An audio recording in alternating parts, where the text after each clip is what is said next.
are functional patterns. Today I'm going to be taking you through a cable bar routine. You can also use a rip trainer for this exercise regimen. Now I really like the cable bar and the rip trainer type exercises because it encompasses a lot of rotational movement that you wouldn't get from a lot of other pieces of equipment. Also what I like is that you involve a push with one side of your body and a pull with the other, which means you will get simultaneous activations of your anterior and posterior oblique systems. For the first exercise, we're going to be covering a cable bar press.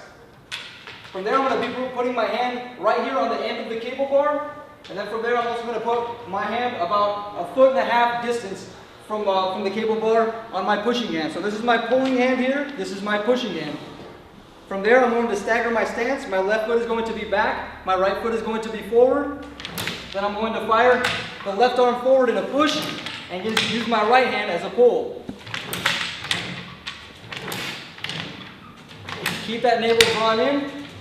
Really lift the rib cage. If you lift the rib cage while drawing in the core, what that's going to promote is better thoracic extension, but also trunk rotation. Rotation at the trunk happens within your thoracic spine. So be sure to keep that part of your body engaged. Let me switch sides for you. Palm is down here on the pushing side. Palm is down on the pulling side, and it's all the way at the end of the cable bar. I stagger my stance, facing away from the machine, and I fire forward. Keeping that neutral spine the entire time. Do not forget that. Your obliques and all your other outer unit core muscles will not function optimally if you don't have a neutral spine. For the second exercise that we're going to cover, it's going to be a cable bar row. I'm going to be facing the pulling machine. I'll be standing about right here in the center, then I'm going to step outward to a side. My pushing hand during this exercise is going to be opposite from the one that I was doing before because we're involving a pull. So this one is going to be the pushing hand this time, and this one is going to be the pulling hand. So you'll see why that's going to matter in a second. When I'm pulling back, it's crucial that you don't just pull with one arm. Every time I've seen anybody use a rip trainer, when they do a row coming back, oftentimes what they'll do is forget about their other arm over here and that it can promote some leverage as you're pulling back. So don't forget to use the opposite hand either. Once you get at the end of the range of motion, my arm should be at about a 90-degree angle. And then from there, the bar is going to meet the cable as I come back. So I pull, the bar meets the cable. That's as far as I go. Don't go down, don't go up. It'll just make the exercise very awkward. Again, thoracic is engaged the entire time. All right, I'll switch to the other side.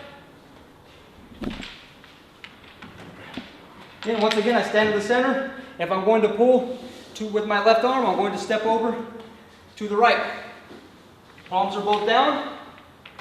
Then I'm going to pull back until the bar meets the cable. I push with the right arm here, and I pull with the left arm. Make sure you initiate force from the hips as well. You see me going here, you'll see that I kind of fire over my hip, so that way my right glute can engage to get an effective engagement of my posterior oblique system. For the third exercise, we're going to mesh both the first and the second exercise together and incorporate some agility into the movement. So I'm going to stand actually parallel to the bar this time and parallel to the pulley system. I'm going to pivot from there. Then from there, I'm going to step over to the other side and then pull to the other. So I step over, push, step over, pull. Again, replicating the same dynamics that we were doing on the first two exercises.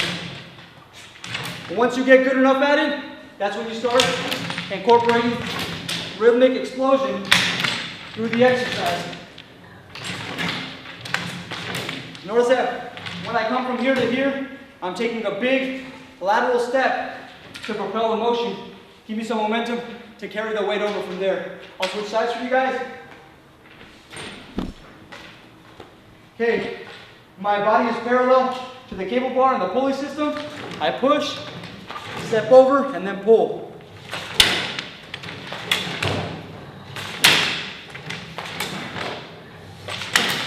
Keep that navel in. Again, the same basic rules apply for all movement, guys.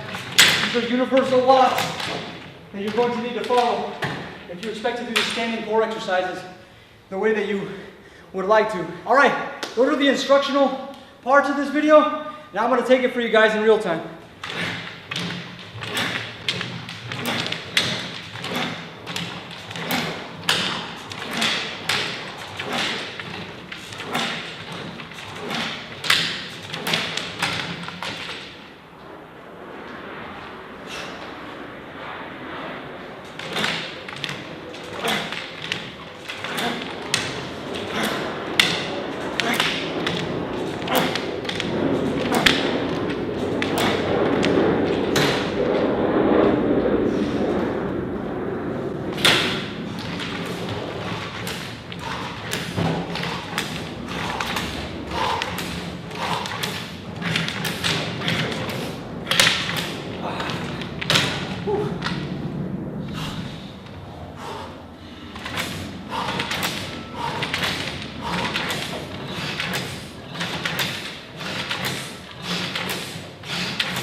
One. Oh.